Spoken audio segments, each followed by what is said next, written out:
All right. Good morning. Creative Mornings, ATL. Oh my goodness. Good morning, everyone. I'm gonna need some of the energy back. We're here. We're in person. Oh my goodness. Hi everyone, my name is Megan Guite. I am one of the members of the Creative Mornings group here in Atlanta, and I'm so excited to welcome you all back in person and still virtually, which is an awesome thing that we've taken on. I'm excited this morning to just kick it off with some announcements, some thank yous for our sponsors, as well as a little bit of an intro as to what we're here to talk about this month. So to start, I would love to thank Hodgepodge Coffee, who is supplying coffee and pastries to all our virtual attendees today. So you have until noon, as we're used to each month, to go into Hodgepodge at their 720 Moreland South location. Say that Creative Mornings sent you and get your free coffee and pastry. And don't forget, hopefully we all know this, to tip good service and tip your baristas at Hodgepodge. The second person I'd like to thank is Stop, Think, Chew. How is breakfast this morning, everyone? Yes, oh my goodness, it looks delicious. The coffee was fantastic. The coffee is from Brash Coffee. Stop, Think, Chew has been the partner that's provided breakfast for us here in person this morning. If you're interested to check out or learn more, either for people that are here in person or virtually, go to stopthinkchew.com and check them out. The next thing I'd like to mention is Creative Mornings and what it is. Creative Mornings, as many of us may know, is not just here in Atlanta, it's all over the globe. There's over 200 chapters in cities that get together just like we are here this morning, a community of creatives just like me and you. We want to encourage you to share the word, share it with your creative friends all over so they can join Creative Mornings as well. An interesting thing to note is that they all have the same theme. So we're all talking about and discussing Kismet this month, which is super awesome. Which leads me to talk a little bit about Kismet. Hopefully, you all have had an opportunity in your life to experience Kismet like I know I have. Kismet is that thing, whether it be a chance encounter, maybe it's good fortune coming your way, a door opening or an opportunity that has happened. I know for myself personally, I have some really great friends that it feels like everything aligned just so in order for us to meet and be in each other's lives. One would also say for myself that there was Kismet that came into me being here in this room in front of you all this morning, right? My finding Creative Mornings and being able to be here. So we're gonna talk about Kismet, and I wanted to read one of the parts of the sort of introduction or explanation of Kismet on the Creative Mornings site that I found particularly inspiring and motivating. So it says, attend to the synchronicities in your life. When Kismet alights upon you, the cosmos are letting you in on something, and you can choose to meet it. And I just think that's a really great thing to highlight as we're talking about Kismet. Where do we recognize it, and how do we sort of take that lead and follow where it's taking us? Speaking of Kismet a little bit, I want to highlight that 2022 marks 13 years since MailChimp has been supporting Creative Mornings. In a way, it's Kismet that Creative Mornings is as big and vast as it is. We were able to grow from a handful of organizations to over 220 organizations worldwide, which is incredible. I have a really cool opportunity to highlight for you all today that MailChimp has supported with a group that is titled, It's Nice That, that's the name of the company, which is awesome. They have started a series called Movers and Makers. Out of curiosity, show of hands, who here would consider yourself a mover or maker? Or both? quite a bit of us. That is not surprising to me. So what is Movers and Makers? If you want to check it out, it is a new series, and it's shining a spotlight on creatives like us, where they're going to share their stories, strategies, and secrets behind business growth. So if you're one of those folks that wants to sort of take up your creativity as a way to make money for you, you're going to want to check out that series. So go to MailChimp.com and check it out to explore more. For those of you that are attending virtually, there's links being shared in the chat for all these things I'm mentioning. So please, please go check them out. All right. That brings us to the end of housekeeping. Now I get to introduce our first guest, a comedian, Minori Hines. Minori Hines is a comedian forged in the mountains of Japan, California, and North Carolina. Minori has delighted audiences all over the country, be it at the Laughing Skull here in Atlanta or a birthday party in the Humboldt Redwoods. And here's all the kudos we get to get excited and amped up. Ready?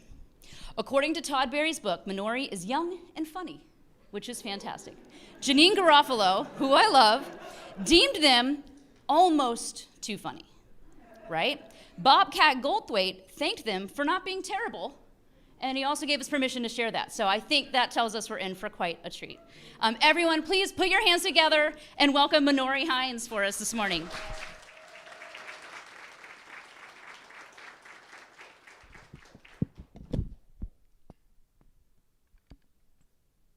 Keep it going for your host. All right.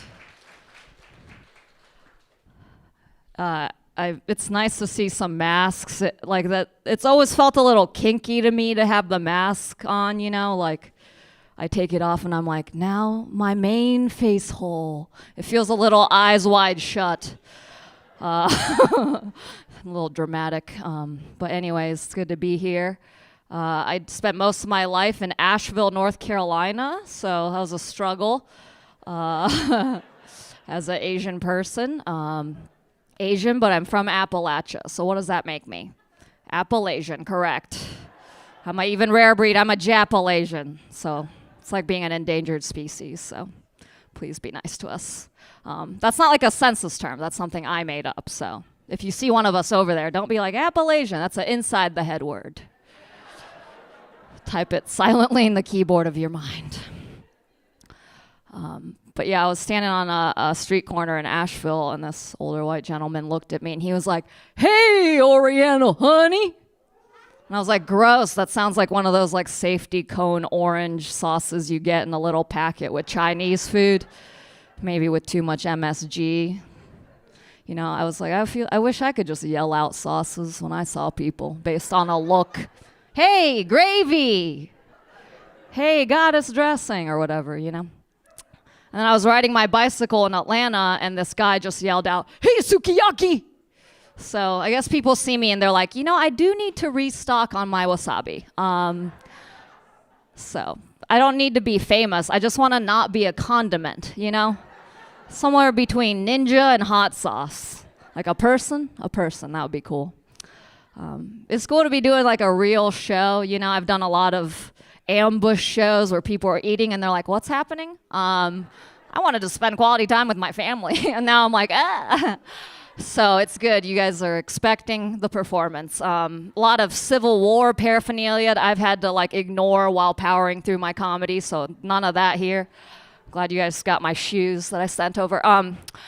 But at one of these shows in South Carolina once, this dude came up to me after my set, and he was like, "Did you know your people lack the enzymes to properly metabolize alcohol?" I was like, doesn't seem like your people are doing that good either. But when he told me that, I'd already had a few drinks, so I was like, well, did you know your people lack the melanin to properly twerk? And then I tripped on my own feet, because he may have been onto something with the enzymes thing. All right. Just to share what kind of headspace I'm in, I recently Googled DIY freeze your own eggs. That's do it yourself, freeze your own eggs. I'm like, how hard could it be? Put some tampons in some extra large ice cube trays. I'm not a scientist. I was like, yeah, whatever. The results were unfruitful, like my impending womb. All right. Good to be here. You guys are a fun crowd. I saw an interview with the Dalai Lama, you guys, and he said if the next Dalai Lama were a woman, she'd have to be attractive in order for her to be useful. And the BBC journalist was like, you must be joking. And he's like, no, I speak fluent English. I meant what I said. Which is like, okay, that's kind of weird, right? Because in one breath, he's like, love and compassion are not luxuries, they're necessities. Without them, we cannot live. But we could do with a couple of fewer uggos, right? It's like, that's kind of weird. And he attributed much of his own success to his own attractiveness, which I was like, you're not making the strongest case for yourself, Mr. Lama. No one's like, His Holiness the 14th, you know, the hot one. And I'm also just like, how did he come to this conclusion? He's just meditating on a mountain like, no fuglies. Like, I just feel like that's not Buddhism, that's sexism, I think, right? All right, that's too coffee shoppy. Okay. We'll do a little riskier joke then. I went to a luxury apartment complex, and I saw in this, the parking sign, it said future resident parking, which I think is weird. It's the only place I've seen a future tense parking spot, you know? Because you don't go to the bar and see a sign that says future hit and run driver. You don't drive up to the Planned Parenthood and see a sign that said future lady with a ton of more free time. Some ladies told me Planned Parenthood jokes would be A-okay at 9 a.m. I'm like, 40% of you were with me for that one. That's good. I think that humans like to think we're superior because we have art and consciousness. I'm not really convinced because I've dropped a sandwich on the ground and then yelled at it, you know? That's not good, that my fight or flight's kicking into gear when I'm trying to sustain myself, you know? You wouldn't see like a squirrel drop its nuts and just be like, nah! Just start clawing a tree, having negative self-squirrel talk, like, of course I would drop those nuts, I'm just like my father. But humans do that stuff, and then we listen to really intense, hardcore music that sounds like this. And to me, the subtext of all that music is like, I need dad hugs. And I'm right there with you. I needed dad hugs too in the 90s, but I was a little immigrant child. I was angry, but I was more like Limp Bizkit mad, you know? I was like, it's just one of those days, like, old accessible Fred, 4 letters, 1 syllable, you know? I was like, I do want to break some shit tonight. But it's cool, because if you go to one of those shows, it really adds up, because if you see the way people are rocking out at those shows, it's this kind of motion. This is a self-soothing strategy children employ to regulate their heart rate. No one taught me about feelings. Yeah, me neither. It's a glaring omission from our public school system.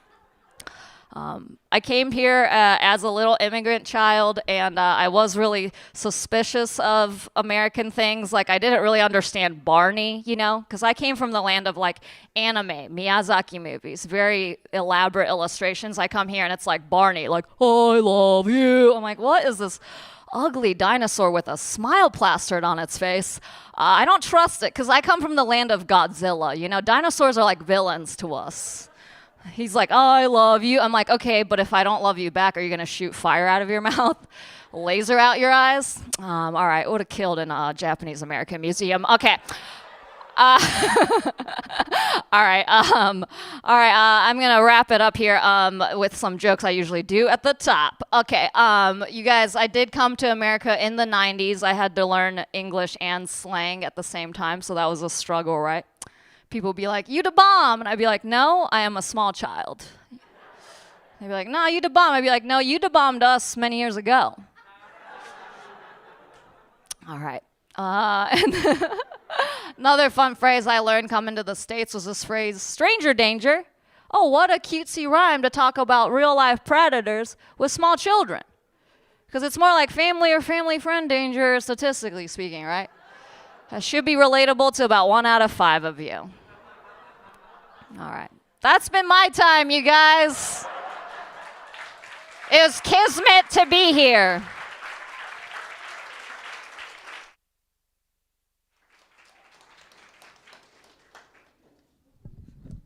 Yo, give it up for Minori in here making y'all laugh. Oh my gosh. Every time Minori performs, I have at least 2 minutes that I'm like, I bet I could do that. I don't think so, though, Minori, but I have 2 minutes inside where I'm like, that's also me making people laugh. Mm-hmm. Hey, y'all, my name is Amina Brown. Oh, it is so good to see y'all's faces. Yo, oh my goodness. How many of y'all are OG Creative Mornings people? Like you came to Creative Mornings before the pandemic, yes? Welcome back, right? So I am your chapter host. Blake Howard is the founder of this chapter, and Blake Howard transitioned that leadership over to me. So I do not do this by myself. I am working with a pretty badass team of volunteers. So I would love for my day of volunteers, if I could see you raise your hands if you're in this room right now. Some of them are actually outside of this room a little bit. I wanted to thank y'all so much. And my monthly CreativeMornings people that are on our team meeting every month, if you'll raise your hands for me if you're in this room, quite a few. Got some flags too, that's nice.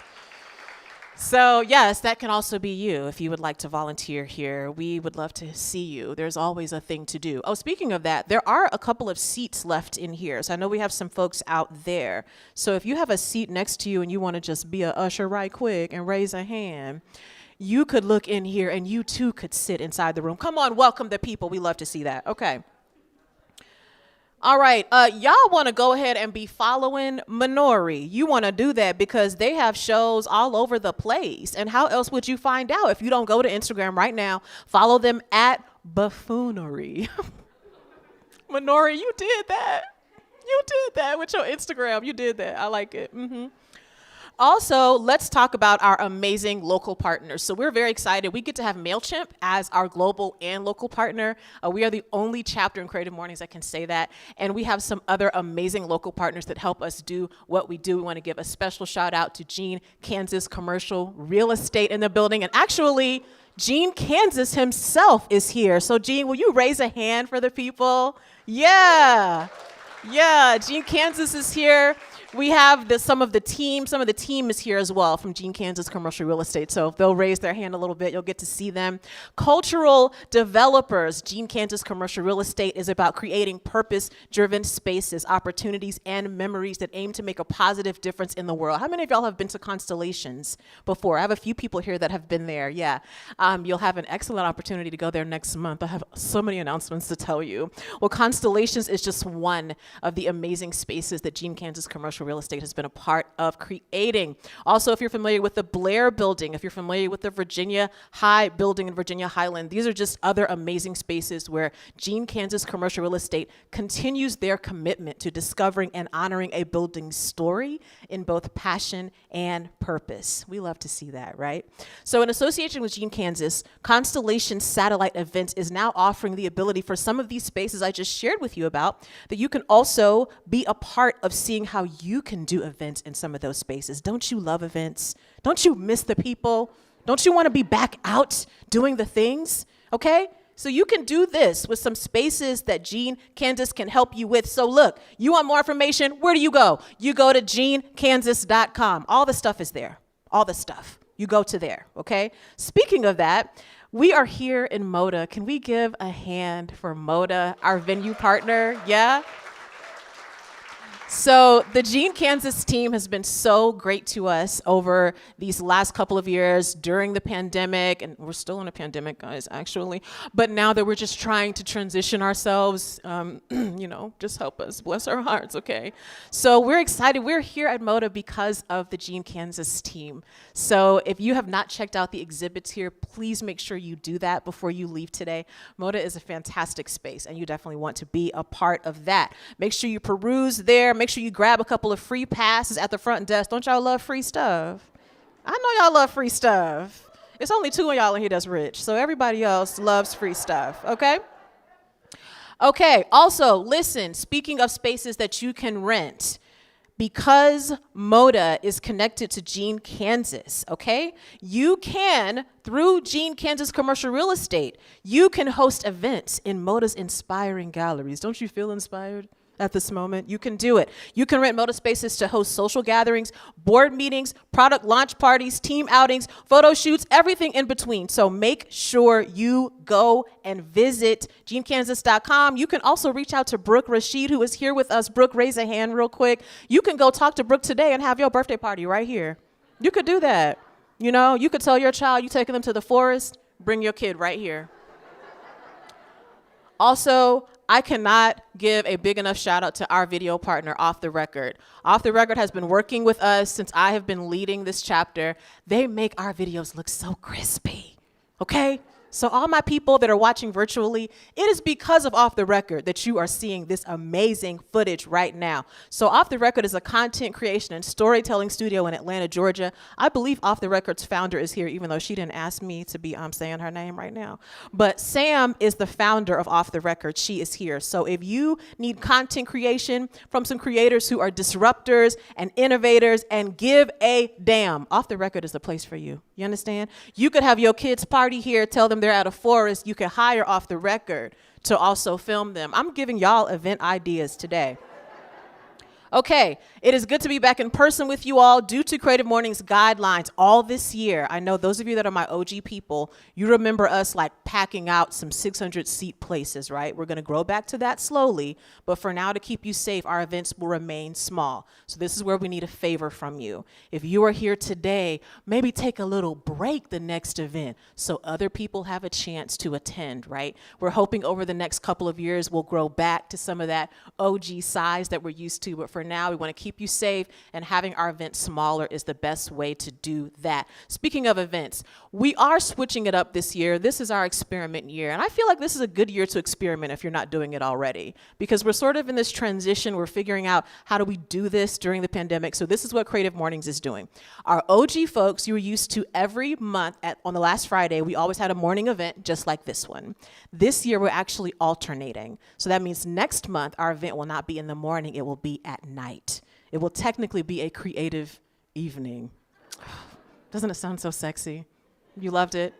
So next month, we're doing what's called a field trip. Our field trip environment is different from this one. This environment, you come here to listen and learn, be inspired by speakers and performers. At the field trip, you're actually going to get to do some of the things. So we're excited to announce that next month, our theme is now, and we're going to have a storytelling workshop.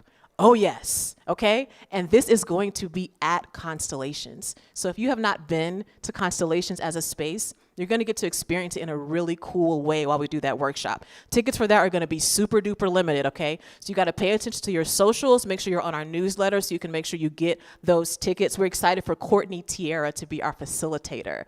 Courtney Tierra is a moth storyteller who will be coming to show us, oh, I heard y'all with the, yes, y'all did it. Y'all did it in your house too. I saw you in your house go, that's me. Yes, she's going to show you how you can tell a story. It's going to be wonderful, a good in-person time for all of us. All of our events will be in person through the rest of this year, and our morning events will always also be live streamed. That way, you never have to miss out, right? So thank y'all so much. That's super great. All right, now, let's get down to it. We are here to hear from our speakers. How many of y'all are familiar with Butter.ATL? Yes, we got some fans in the building. Okay. Butter.ATL is Atlanta's definitive culture channel and a sought-after stage for the city's cultural icons and the sister media company of Dagger, an Atlanta-based ad agency. With over 100,000 followers, brand sponsorships, and original programming that features Atlanta legends like Killer Mike, Goody Mob, and DJ Scream, Butter has become the go-to destination for all things Atlanta culture. Y'all, I'm excited to announce the executive director and editor-in-chief, executive director Brandon Butler, and editor-in-chief Mike Jordan of Butter.ATL are our speakers. Let's bring them up here on stage.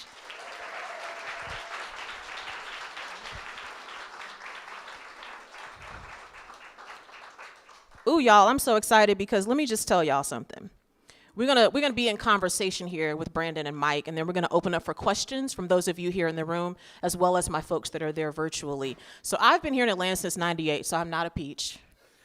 But I guess if there's like a GMO, I don't know, if there's like a hybrid or some kind, that's nectarine. Me. Yeah, okay, nectarine. Okay, a Georgia nectarine. Yeah. That might be me, Mike.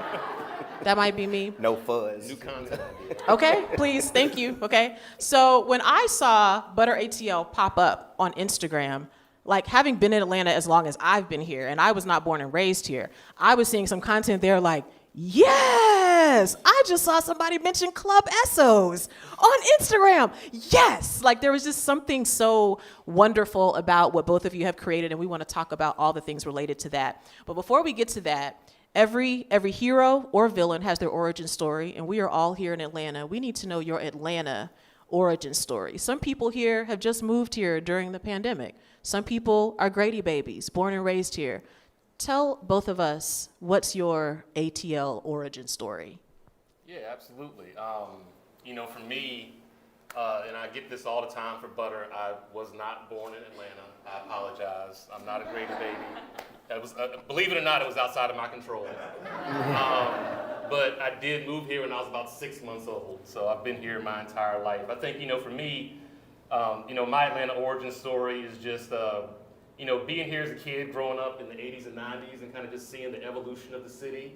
A time that really sticks out for me personally, outside of Freaknik, is the 96 Olympics.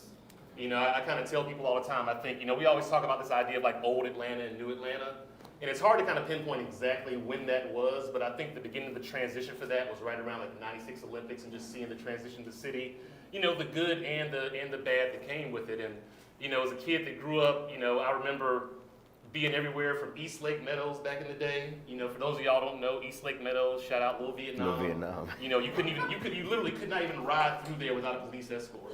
And now you go through there now, and it's like this beautiful community, hella gentrified and all this good stuff. But again, it's just these moments, right? And so again, just thinking about like the Olympics, that was kind of my coming of age. Was working, was out here seeing different parts of the city, and there was just so much, amazing, people so excited, and even, I was even at Centennial when like the bombing happened. Wow. So, again, it's just crazy when you kind of think about all the things that have kind of happened in the city, but yeah, that's my origin story, just, kind of watching the city transform, and, I said before, growing up, I used to, every Sunday, when I got my car and I was back in high school, I would literally drive through downtown. That was kind of my way to kind of relax. And I remember growing up and like just riding around the city and looking at all the buildings and saying to myself, like, one day I'm gonna get in those buildings. And so, it's just so, it's Kismet now, you know what I'm saying? From, to be doing everything with Butter and have had that opportunity to, met so many amazing people and just, seen so many amazing things about the city. Oh, that's dope. Thank you, Brandon. Yeah, it was. I feel touched.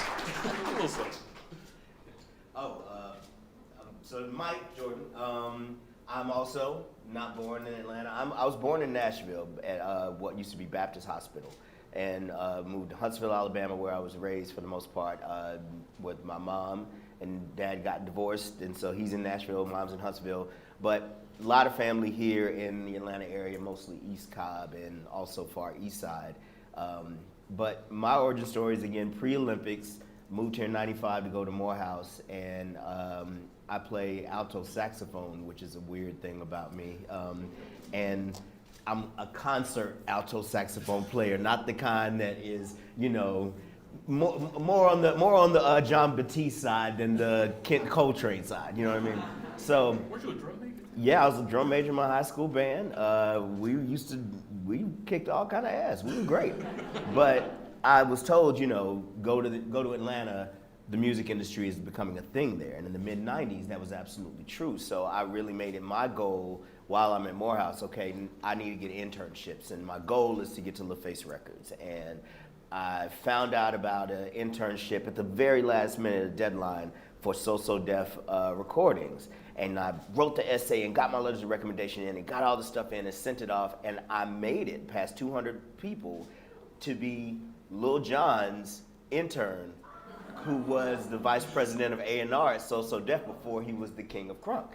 So I go from there to, and being over there around all these people who are gonna blow up, and then went to Hot 97.5 where I got an internship in the marketing side, and also as a teen youth producer for a talk show called Check Yourself that Ryan Cameron used to have. Wow. And another set of interns was Chris Bridges, Chris Lover, who's now Ludacris, Poon Daddy, shout out to, if you know, Chris Lover and Poon Daddy. But Lala Anthony was the music director's assistant. The music director was Shaka Zulu, who would become Disturbing the Pieces partner. So I tell people all the time, I'm like a Forrest Gump character in Atlanta. Like, I was accidentally there for all kinds of shit. And from there, I mean, it just went from recommendation. I worked hard, I didn't get paid, I, missed a lot of class, and got an internship finally at LaFace through recommendations. I actually applied to LaFace, and when I finally got someone to open the door for me, back channel, and get me that internship, you start in the mailroom, I actually got to see the pile of applications, knowing that mine was somewhere in there that would never be gone through. And I learned that, it's a relationship-driven thing. So left the music industry, well, it kind of left here. I ended up working full-time at LaFace, but again, I was here before Freaknik, before the Olympics, not before Freaknik, but before the Olympics, and got to see the transition of Atlanta. And being a Southerner who's in Atlanta now because I've lived here longer than my own hometown, I feel like Atlanta belongs to the South and belongs to the world. And so like how you go all over the South Carolinas, wherever else people have a Braves hat, same kind of thing. I always loved this city, and I have other attachments to it. But yeah, my origin story was just the opportunity that I knew would be here, that in a city like Huntsville, Alabama, which has all the money, and there's a lot of hype around it, which for no reason. Talk to me about Huntsville. I will keep you from making a bad decision. Stay out of Huntsville. They got but Space Camp. They got Space Camp, and that is it. So don't believe the hype. But it's just the opportunity and the people and how it's nothing to intermingle with folks, and you lose the weird mystique of race and culture mingling in a very organic way. That's what I don't think you get anywhere else in the world than Atlanta. So that's my villain origin story. Yeah, that's what's up.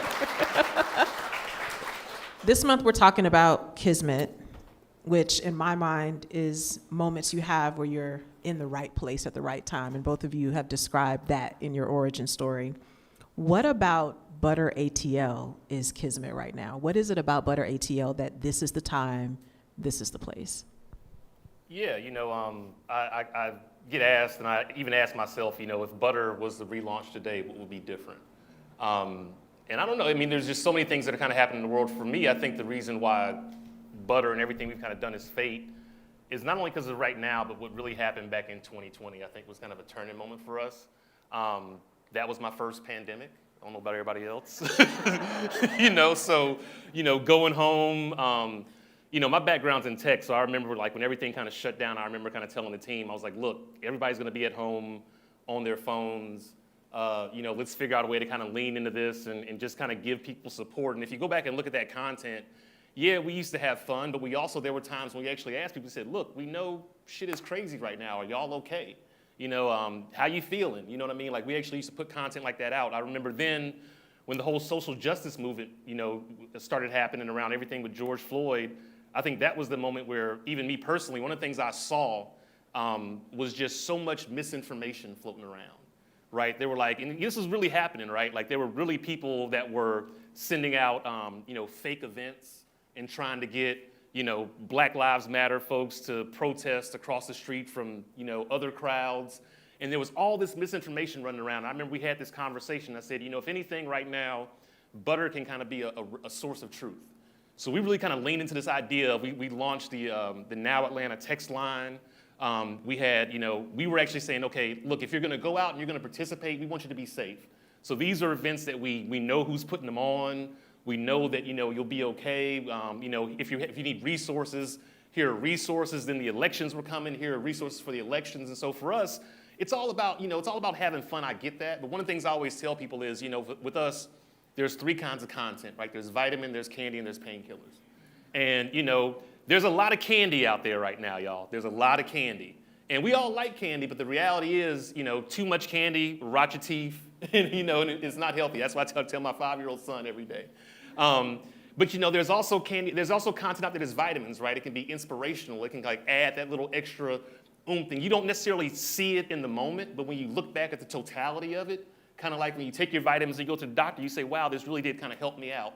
And then there are painkillers, and I feel like, we were kind of creating all that content. So I feel like it was fate because we were there, we were at scale, and we were there when the city needed us the most. And I feel like we really did help people get through that. I hope that we help people stay safe.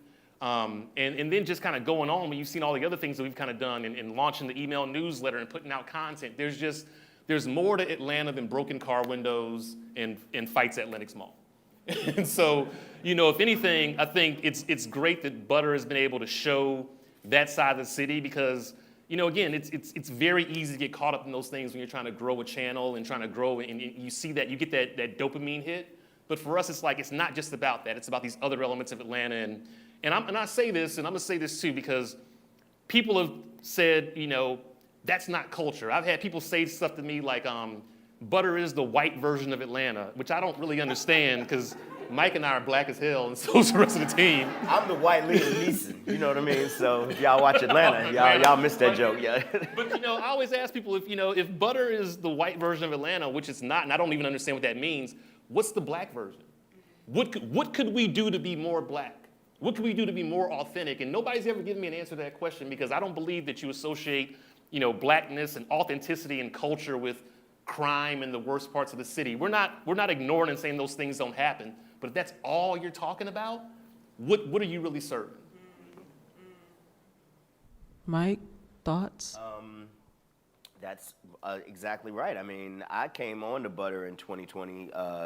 Brandon gave me a call and invited me to come over, and I said, of course, I was really considering not doing any more full-time work, and I was just, I really admired what he had built at Butter, knowing the buzz myself, being a follower of it, and, being ready to understand that one of the things he's referring to is, again, everyone's a content creator now, and I don't knock that. I mean, it's just that not everyone has the tools and has gone through the sort of, not necessarily training, but even self-education that, understanding what resources are out there if you are in service to the truth. So I think that idea of information coming across to people who could use it as they have fun is the thing that really drew me to the opportunity.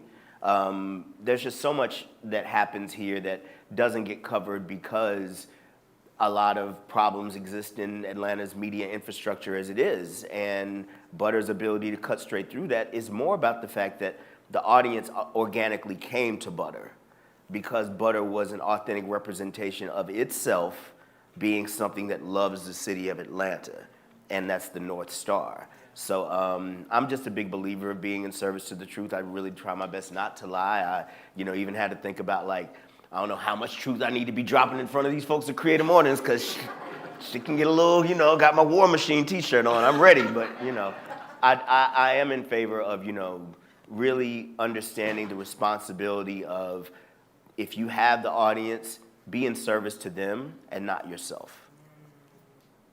That's a word right there. Let me ask you, Brandon, in your career, Butter being a part of this overall career that you've had in marketing and really storytelling. I don't know if you would agree that marketing is in its own sense a kind of storytelling, right? You are a person that's very well known for having fresh ideas. Butter.ATL was a fresh idea. How do you keep yourself getting those fresh ideas? I mean, we have a room full of people that are working in various creative industries or may have in their personal lives ways they like to be creative. How do you keep that fresh sort of edge for yourself?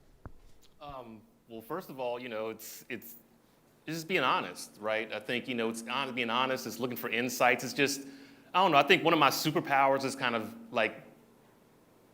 processing a lot of information, finding that little moment or tidbit. For example, there's going to be some content on Butter about Georgia tangerines. I'm just letting you know that right now.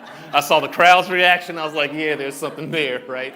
But the other way, and I'm being totally honest, and again, I can't say enough how much the success of Butter has been a team effort. And everybody that's contributed to it over the years, even members of the team that aren't here anymore. One of the things that I really wanted to do early on was surround myself with people that just had different experiences. Again, that's the importance of diversity, folks. And I'm telling you that right now, you've got to have diverse rooms. And again, it's not just about having a room full of black people. Diversity is lots of different things, right? But for us, we had a very diverse group, team in the beginning. We had black people, we had white people, we had young, we had, older folks like myself. And And I would really say, I would ask the team, what do you do? Where do you go? And I was very open to ideas and things that I didn't necessarily experience or tend to care about. I'm gonna be honest, I like Outkast. You know, most of the music I like was made in pretty much like before 2010. You know, but again, you know, like my dad would always tell me, like there's a difference between an OG and an old head.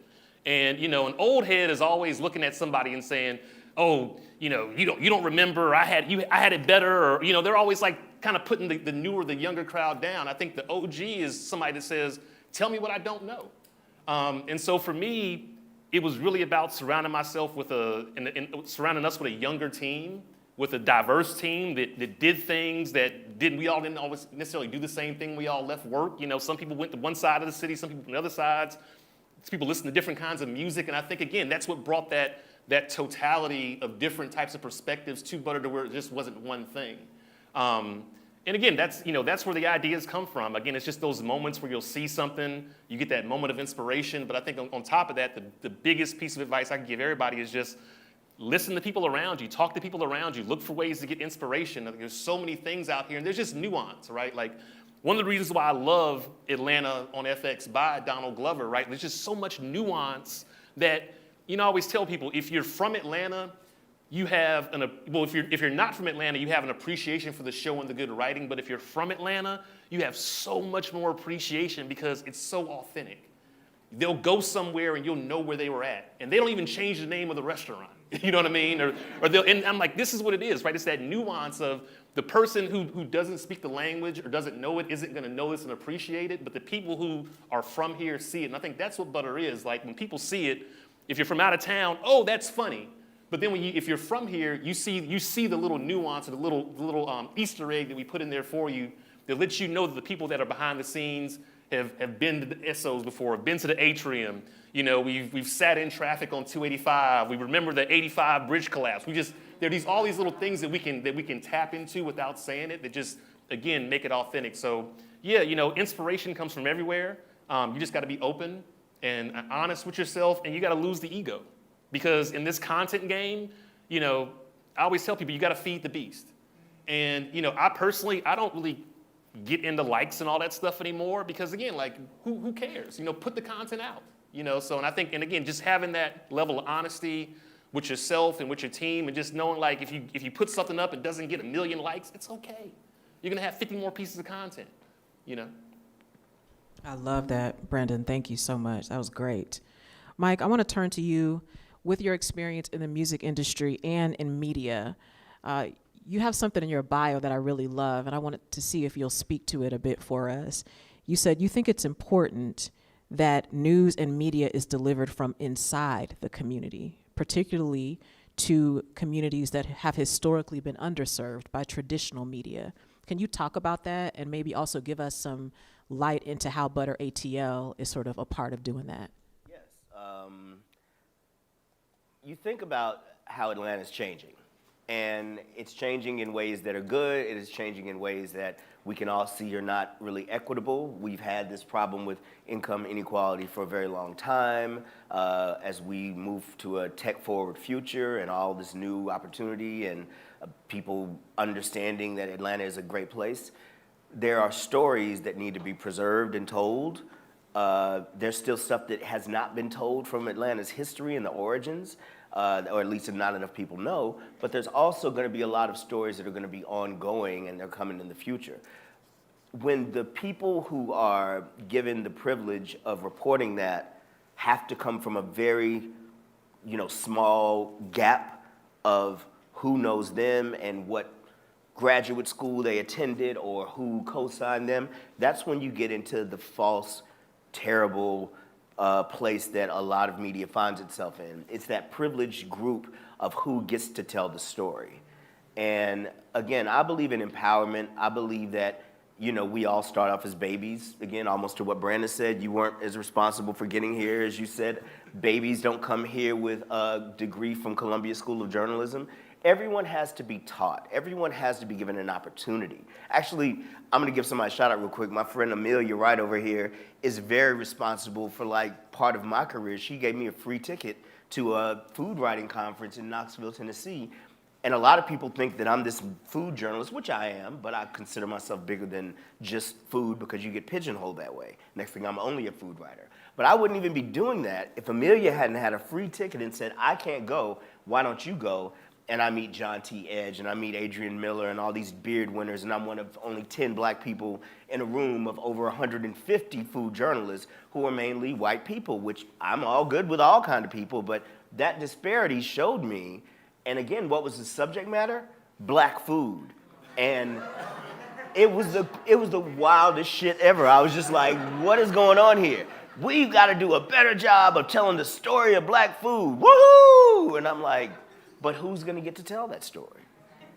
So, and even right now, I fight to get more black writers into food. And I get all kinds of writers. I've edited and written for all kinds of publications, but there's a dearth of people participating in food media who look like me. And that's a major problem, especially when the roots of American culinary come from soul food, which comes from the African diaspora, and we all can trace it back to where we know it started. That same thing is happening in broad media in Atlanta. And so I think media, and it would be great if it continues to happen here in Atlanta, needs to get its head out of its ass and stop being anti-diverse. I mean, biggest case for diversity in a capitalist society is capitalism. So if you want to make more money, you need to expand the base of consumers who would be interested in spending money because they had signed value to your product. How do you have value in media? You have a diverse voice collective. You actually have people who are in the communities you're reporting on, as opposed to, over here in Oakland City, black people are shooting each other, news at 11. Like, you know what else is happening in Oakland City? Gentrification, because of the West Side Trail of the Beltline, and this area where, again, yeah, there's been some violence, but why is that violence there? It's because this community was forgotten about forever until someone decided to pave a pathway that made it walkable, and now the price of living is going up and people are being pushed out. Wouldn't you feel like that if you had nowhere to go and the only place to go now is out of here? Because these are now worth $500,000 as opposed to whatever you thought this was owned. And by the way, who has your mortgage? Who has the deed? Oh, we need to get up out of here. We got somebody coming to build this 8-story, elliptical townhome, right next to the food mart. I mean, this truth is so out there and in our faces. Many times, if you're not used to being on the other side of that truth and how it affects the normal average person, you don't even recognize your own bias. And media here is wildly biased. I'm at Butter because I love being able to kick people in their asses with very simple truth. Just like 2 + 2 is 4 wherever you go. Well, people need to have better wages and income in order to afford these new condos being built in areas that you had forgotten about until Microsoft said it was valuable. Butter can talk about that in a very plain-spoken way because Butter also makes the kind of content that feeds the beast and keeps people coming back to us because we are truly authentic. And that is something that most media can't do because they intentionally avoided bringing in people who are not just knowledgeable, but care about the city and are cool enough because they come out in the city and talk to real people. So that's what I think. Media needs to get its head out of its ass. Media needs to become more diversified for many reasons. And it needs to stop being a thing of, oh, I worked at Creative Loafing. Who cares? I don't.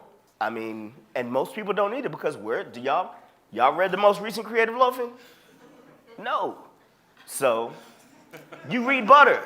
And that's not us bragging, but you read Butter because guess who cares about what y'all are doing? And guess who wants to hear from you? And guess who you like to hear from? People who are not bullshitting you. So, not to diss Creative Loafing, but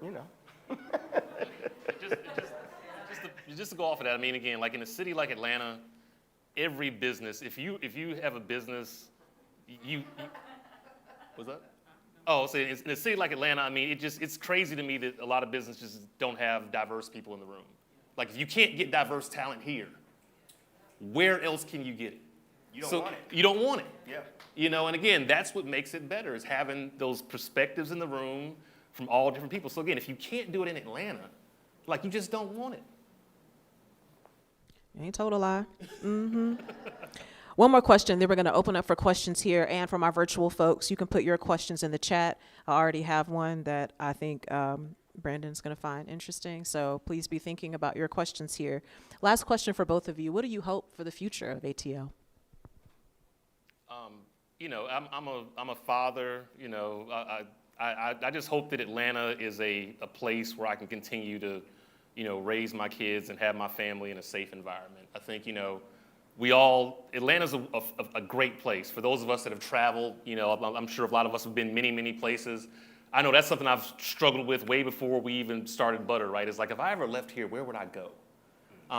There's a very short list of like maybe 1 or 2 places that aren't on an island somewhere that I would probably go to. But, I just want Atlanta to be the city that really, again, lives up to its potential and purpose. There's so much opportunity here. There's so many wonderful people here.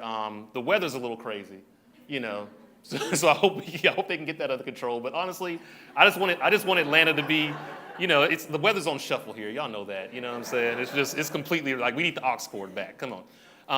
But I just hope Atlanta can be a place where as a kid growing up, and as I look at my children, I want to be able to send them out and feel safe and know they're going to come back to me.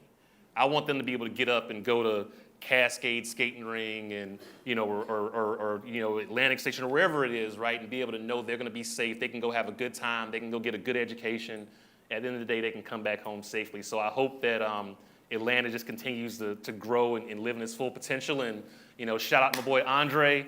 Dre's he's making some great strides, and so I hope this is the beginning of even more great things to come. Yeah, love that. What about you, Mike? I'd like to see Atlanta continue to maintain and broaden and beautify its diversity. I would love for it to not be performatively diverse. That's of danger, is that, look at my African American, I'm looking forward to understanding, and there's 2 sides to that. Again, I want there to be more true diversity because we learn so much from each other. And I mean, it shouldn't be awkward, and it's only awkward when you don't mean it. So I want it to not be performatively diverse, but I also want there to be true opportunity for people to be technically sound, because that's the other thing about Butter. Again, like, we're not just up here like, derp content.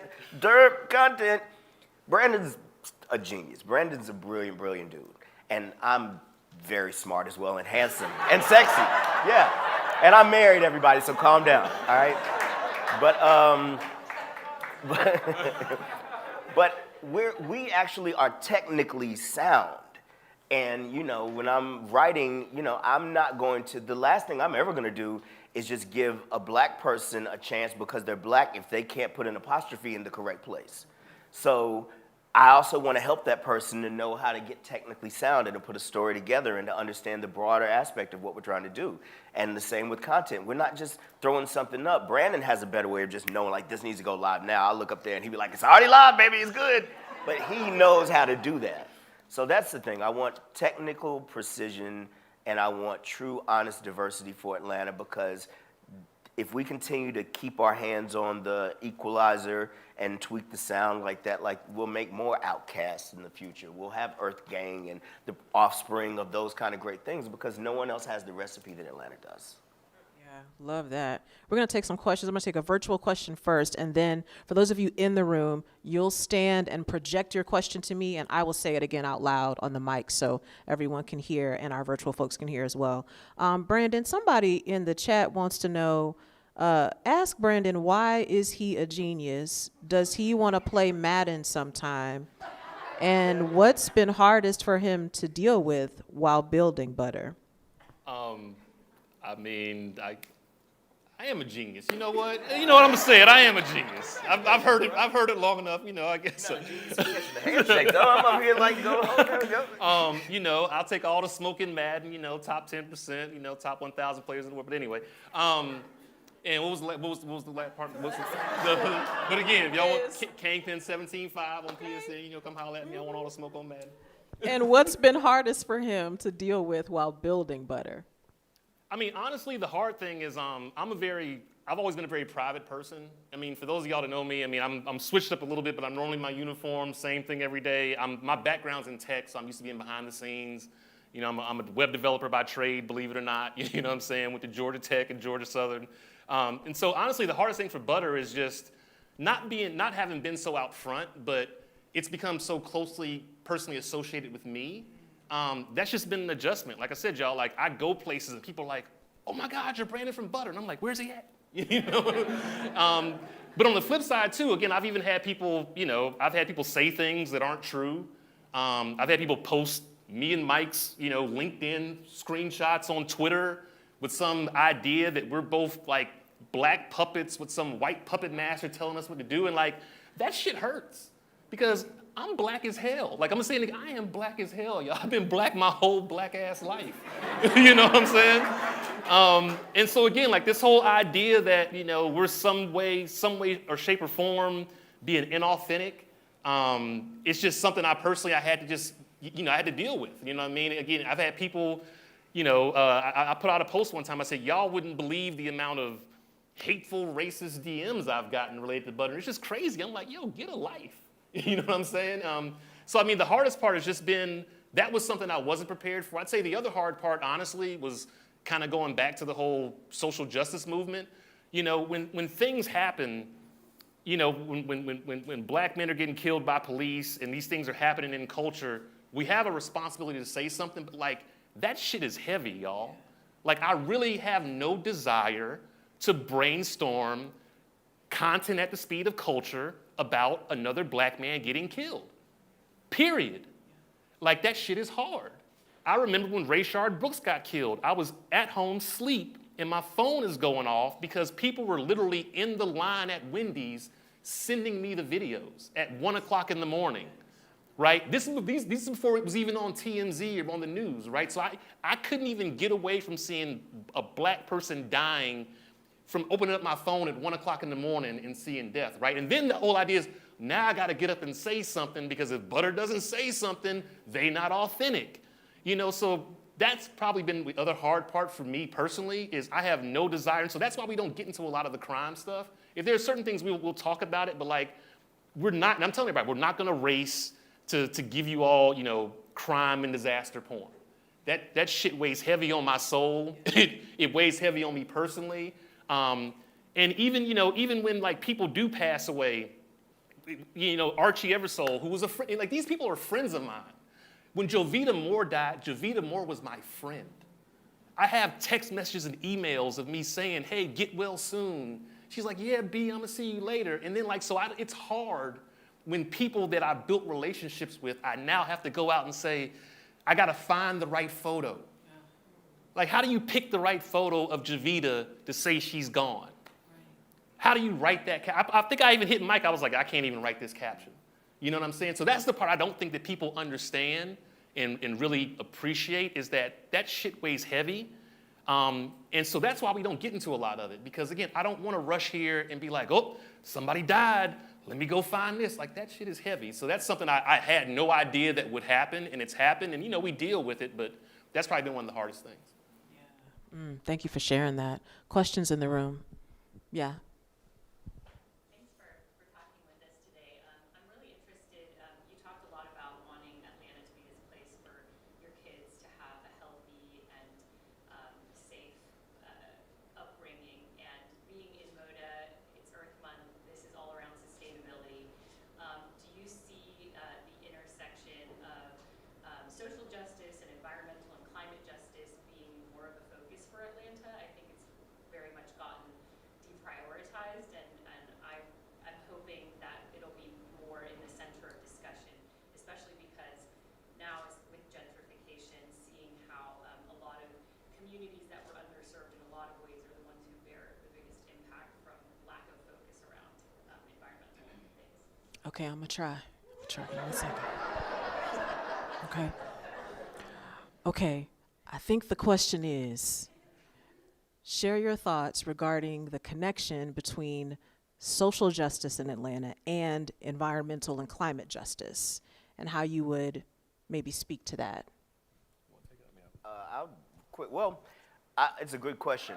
Yeah, it's a great question. I mean, I look at a lot of that stuff. I mean, clearly I'm at Butter, but I do a lot of national reporting, and it's one of those things where environmental justice is a thing everywhere, and you see how it's hit certain major cities as they change. Here's the thing about reporting that kind of stuff and sharing that stuff with an audience. Again, there's a responsibility that anyone with an audience has to at least be faithful to clear and true and honest information as best as you can get it, and double check and triple check your sources and facts. But it's not easy to get people to engage with environmental justice. And social justice can be different, and to Brianna's point, it's generally because people are reacting to something tragic that's happened. But when you're trying to be proactive and get people to understand why, this is, again, one of the reasons why I know, and I knew coming in, the Butter's potential and power to reach people is because there's a fine line between empowering and informing and giving people information as a tool to go forward and make change, and preaching and seeming professorial, which is, we don't like to be smart in America. I always say a person is brilliant, but people can be dumb. So we have to understand that to talk about things like environmental justice and what it means to have a brown field, certain terms that don't get around as much as what someone may be doing in this gritty kind of rumor mill thing that the content world serves. You have to find the bridges between that. Like, why is it important to you that, your area or the places that, underprivileged people have lived in, there's all kind of problems going on in their water and, runoff, all kind of crap going on. The key is meet people where they are. And don't try to just make someone hyper aware of something that they probably don't feel any power to change anyway. Then you just add despair to the equation. And you've given somebody, don't you bring me no bad news kind of thing from The Wiz. It's like, no news is good news. So you have to find ways to make that nugget of information something that you can make sense, make it interesting enough to say, like, there's a reason for you to know this so that there's actionable items you can take. Mix that in with the recreational idea of the culture of this city. And that's why we're trying to be very supportive of what Mayor Dickens is doing right now, because again, having community cleanups, and he's out there filling in potholes with the pothole posse and all those things. Hey, this is a mayor who's telling you he's listening to all this Atlanta hip hop, and we've seen Dre around before he was mayor, before he was city council, all this stuff. So we know there's an opportunity there. So we mix and mingle those things together. You say you love Atlanta, you at this, Future show, or you got this new mixtape. Oh, by the way, pothole posse over here. But by the way, oh, turn up, turn up, turn up.